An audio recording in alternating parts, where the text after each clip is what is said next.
ബീറജി, ഇവിടെ നരസിംഹറാവു ഉയർത്തിയ വലിയൊരു ക്ഷതം, ആ ക്ഷതം രാഷ്ട്രീയമായ കോൺഗ്രസിൻ്റെ വൈകല്യങ്ങൾ മൂലമുണ്ടായതാണ്, അല്ലെങ്കിൽ ദൃഢതാരാഹിത്യം കൊണ്ടുണ്ടായതാണ്, ആശയവ്യക്തത ഇല്ലായ്മ കൊണ്ടുണ്ടായതാണ്. അത്തരം ഒരു വിഷയത്തെ ഉയർത്തിക്കാട്ടിയിട്ടാണ് വീണ്ടും സോണിയാഗാന്ധിയെങ്കിലും വരണം, രാജീവ് ഗാന്ധിയോ അല്ലെങ്കിൽ ആ കുടുംബമോ, ഇല്ലെങ്കിൽ ആ രാജീവ് ഗാന്ധിയുടെ ജീവിത പങ്കാളിയെങ്കിലും വരണം എന്ന തരത്തിലൊരു കോൺഗ്രസ്സിലെ ചർച്ച ഉണ്ടായത്. തെരഞ്ഞെടുക്കപ്പെട്ട നേതൃത്വം സീതാറാം അവിടെ എത്തുന്ന ഘട്ടത്തിൽ അദ്ദേഹത്തെ കൂക്കി വിളിച്ച് പുറത്തേക്ക് പറഞ്ഞു വിട്ടിട്ടാണ് സോണിയാഗാന്ധി അവരോധിക്കുന്നത്. ഇതൊക്കെ ഞങ്ങളുടെ ഓർമ്മ പദങ്ങളിലുണ്ട്. കുടുംബവാഴ്ചയ്ക്ക് വേണ്ടി കോൺഗ്രസ് കാണിച്ചിട്ടുള്ള അത്തരം രാഷ്ട്രീയ നൈതികതയ്ക്ക് ചേരാത്ത തിന്മകൾ, അതിൻ്റെ അനുരണനങ്ങൾ ഇപ്പോഴുമുണ്ട്, പ്രിയങ്കയിലും വദ്രയിലും അടക്കം. ഇതാണ് ശശി തരൂർ ചൂണ്ടിക്കാണിക്കുന്നത്. അതെങ്ങനെ ഹൈക്കമാൻഡിന് കാണാതിരിക്കും? അതെങ്ങനെ സമകാലിക ഇന്ത്യയിൽ ചർച്ച ചെയ്യാതിരിക്കാനാകും? ശ്രീ റജി, നോക്കൂ അജിംഷാദ്, ഈ ഡോക്ടർ ശശി തരൂർ അദ്ദേഹം കോൺഗ്രസിന്റെ സമുന്നത സമിതിയായ വർക്കിംഗ് കമ്മിറ്റിയിലെ അംഗമാണ്. അദ്ദേഹം രാഷ്ട്രീയത്തിലെ കുടുംബ വാഴ്ചയെ സംബന്ധിച്ചിട്ടുള്ളതാണ്. അദ്ദേഹം കോൺഗ്രസിനെ മാത്രമായിട്ടല്ല ഈ ഒരു ലേഖനത്തിൽ പരാമർശിച്ചിട്ടുള്ളത്. അദ്ദേഹം ബിജു ജനതാദള്, ശിവസേന, സമാജ്വാദി പാർട്ടി, അതുപോലെ ലോക ജനശക്തി പാർട്ടി, ശിരോമണി അകാലിദള്, ഫറൂഖ് അബ്ദുള്ള, അതുപോലെ BJPയുമായിട്ട് ബന്ധപ്പെട്ട്, അതുപോലെ DMK, അങ്ങനെ ഇന്ത്യയിലെ പ്രധാനപ്പെട്ട എല്ലാ രാഷ്ട്രീയ പ്രസ്ഥാനങ്ങളുടെയും കുടുംബ വാഴ്ചയുമായി ബന്ധപ്പെട്ട കാര്യങ്ങളാണ് അദ്ദേഹത്തിന്റെ ലേഖനത്തിൽ പരാമർശിച്ചിട്ടുള്ളത്. അപ്പൊ ഇവിടെ നമ്മൾ പ്രധാനമായിട്ട് മനസ്സിലാക്കേണ്ടത്, ഈ ശശി തരൂർ വളരെ പരിണതപ്രജ്ഞനായ ഒരു രാഷ്ട്രീയ നേതാവ്, അല്ലെങ്കിൽ യുണൈറ്റഡ് നേഷൻസിൽ നിന്ന് സേവനം അനുഷ്ഠിച്ചതിനുശേഷം ബിജു ജനതാദളിലെയും RJDയിലെയും ഒക്കെ വിഷയങ്ങൾ കുടുംബവാഴ്ചയായി തോന്നുന്നു. പക്ഷേ ഇത് തോന്നുന്നില്ല അല്ലേ? രാഹുൽ, പ്രിയങ്ക, സോണിയ ഒന്നും തോന്നുന്നില്ല അല്ലേ? ഞാൻ പറയാം. നോക്കൂ, ഈ നെഹ്റു ഗാന്ധി കുടുംബത്തിനോട് ഇന്ത്യയിലെ ജനങ്ങൾ കാട്ടുന്ന സ്നേഹത്തിന്റെ അടിസ്ഥാനം എന്താണ്? അതായത് ഇന്ത്യയെ സ്വാതന്ത്ര്യത്തിലേക്ക് നയിക്കുവാൻ ആ കുടുംബം അനുഭവിച്ച ത്യാഗത്തിന്റെയും ദേശസ്നേഹത്തിന്റെയും കഠിനമായ പരീക്ഷണങ്ങളെ അടിസ്ഥാനത്തിലാണ് ജനങ്ങളെ ഒരുമിപ്പിച്ച് നിർത്താൻ. ആരാണ് സ്വാതന്ത്ര്യ ദിനത്തിലേക്ക് നയിക്കാൻ, അല്ലെങ്കിൽ സ്വാതന്ത്ര്യ പോരാട്ടങ്ങളിലേക്ക് നയിച്ച നെഹ്റു കുടുംബത്തിലെ ഇപ്പോഴത്തെ ആൾ ആരാണ്? അത് നെഹ്റുവോട് തീർന്നില്ലേ? കുടുംബത്തിലേക്ക് കഴിഞ്ഞില്ലേ? ജവഹർലാൽ നെഹ്റുവിനെ നമ്മളൊക്കെ സ്നേഹിക്കുന്നു, ആരാധിക്കുന്നു, അതല്ലല്ലോ. ആ കുടുംബത്തിലേക്ക് ഇന്ത്യയിലെ ജനങ്ങൾ സ്നേഹം ചൊരിയാനുള്ള നിർത്തുവാനായിട്ട് വൈവിധ്യങ്ങളിൽ നിന്നുകൊണ്ട് ഇന്ത്യയെ ഒന്നായി നിലനിർത്തുവാൻ വേണ്ടി ആ കുടുംബം കാട്ടിയ ത്യാഗത്തിന്റെ അടിസ്ഥാനത്തിലാണ്. ജനങ്ങൾ ചുമ്മാതങ്ങ് പറയല്ലേ. ഇന്ത്യയെ ഒന്നാക്കാൻ ഇപ്പോഴത്തെ നെഹ്റു കുടുംബത്തിൽ ആരാണ് അതിൽ ഭാഗഭാക്കായത്? നെഹ്റു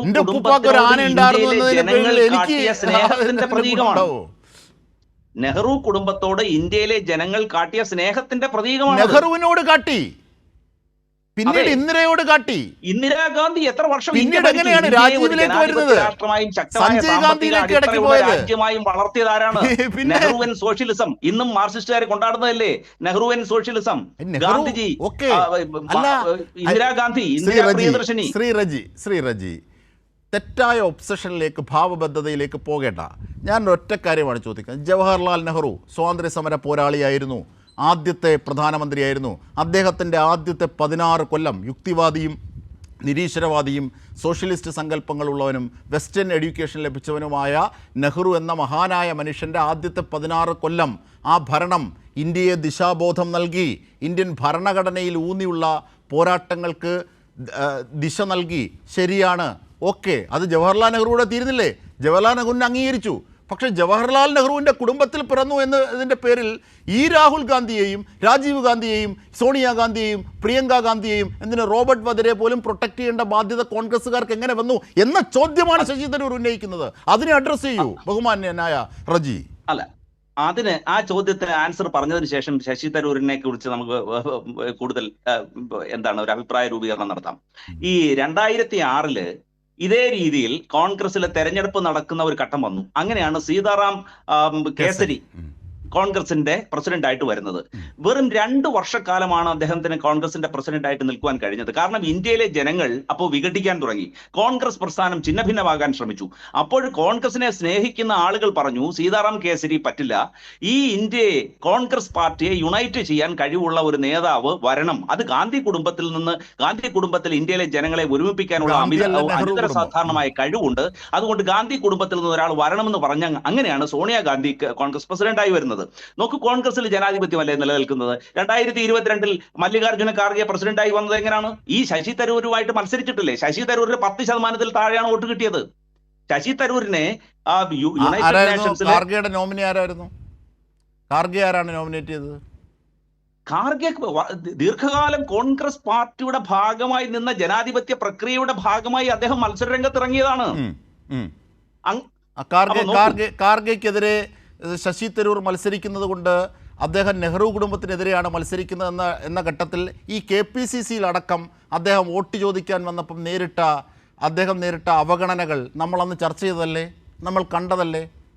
നെഹ്റു കുടുംബത്തിൻ്റെ സ്ഥാനാർത്ഥി, സോണിയാഗാന്ധിയുടെ സ്ഥാനാർത്ഥി, രാഹുൽ ഗാന്ധിയുടെ സ്ഥാനാർത്ഥിക്കെതിരെ മത്സരിക്കുന്നു എന്ന നിലയിൽ ഒരു ജനാധിപത്യ പ്രക്രിയയിൽ ഒരു പോരാട്ടം ഉണ്ടാകട്ടെ എന്ന് കരുതിയാണ് താൻ മത്സരിക്കുന്നത് എന്ന് വരെ ശശി തരൂരിന് ഒരു സ്ഥാനാർത്ഥിക്ക് പറയേണ്ടി വന്നില്ലേ? ഇതാരെയാണ് കണ്ണുകൊണ്ട് ഇരുട്ടുകൊണ്ട് ഓട്ടയടയ്ക്കുന്നത് റജി? നോക്കൂ, ശശി തരൂർ എന്നുള്ള വ്യക്തി അത്തരത്തിലുള്ള പരാമർശം, അത് ജനാധിപത്യത്തിലെ അദ്ദേഹം മത്സര രംഗത്ത് ഇറങ്ങുമ്പോൾ അത്തരത്തിലുള്ള പരാമർശങ്ങൾ പറഞ്ഞു വരുത്തിയതാണ്. യഥാർത്ഥത്തിൽ അതിൽ എന്തെങ്കിലും വസ്തുത ഉണ്ടെന്ന് എനിക്ക് തോന്നുന്നില്ല. പിന്നെ ഈ ശശി തരൂര് അദ്ദേഹം എപ്പോഴും ഉത്കർഷ ഇച്ഛയുള്ള ഒരു മനുഷ്യനാണ്. എപ്പോഴും ഔന്നത്യത്തിലേക്ക് പോകണമെന്ന് ആഗ്രഹിക്കുന്ന ഒരു വ്യക്തിയാണ്. അദ്ദേഹം യുണൈറ്റഡ് നേഷൻസിന്റെ ഇരിക്കുമ്പോഴാണ് അദ്ദേഹം സെക്രട്ടറി ജനറൽ പദത്തിലേക്ക് വേണ്ടി മത്സരിക്കുന്നത്. പക്ഷേ പരാജയപ്പെട്ടു. അങ്ങനെ ന്യൂയോർക്കിന്റെ തെരുവിൽ നിൽക്കുമ്പോഴാണ് കോൺഗ്രസ് പാർട്ടി അദ്ദേഹത്തെ ക്ഷണിക്കുകയും ഇന്ത്യയിലേക്ക് കൊണ്ടുവരികയും ഇവിടെ 2 തവണ മന്ത്രിയാക്കുകയും 4 തവണ MP ആക്കുകയും ഒക്കെ ചെയ്തത്. അപ്പൊ അദ്ദേഹത്തിന്റെ വ്യക്തിത്വ പ്രകാരം അദ്ദേഹത്തിന് ഇന്ത്യയിലെ ഒരു രാഷ്ട്രീയ പ്രസ്ഥാനത്തിനും ഉൾക്കൊള്ളാൻ കഴിയാത്ത ഒരു വ്യക്തിത്വത്തിന്റെ ഉടമയാണ് അദ്ദേഹം. ഒരു സങ്കീർണമായ വ്യക്തിത്വത്തിന്റെ ഉടമയാണ് ബഹുമാനായ ശശി തരൂർ. അദ്ദേഹം ഈ ഇന്നത്തെ പ്രധാനമന്ത്രി നരേന്ദ്രമോദി പറഞ്ഞിരുന്നത് ലോക പൗരനാണ്, വിശ്വപൗരനാണ് എന്നൊക്കെയാണ് നിങ്ങൾ പറഞ്ഞിരുന്നത്, അഡ്രസ് ചെയ്തത്. ഇപ്പൊ നെഹ്റു കുടുംബത്തിനെതിരെ സംസാരിച്ചപ്പോൾ ഈ വിധത്തിൽ ആകുന്നു.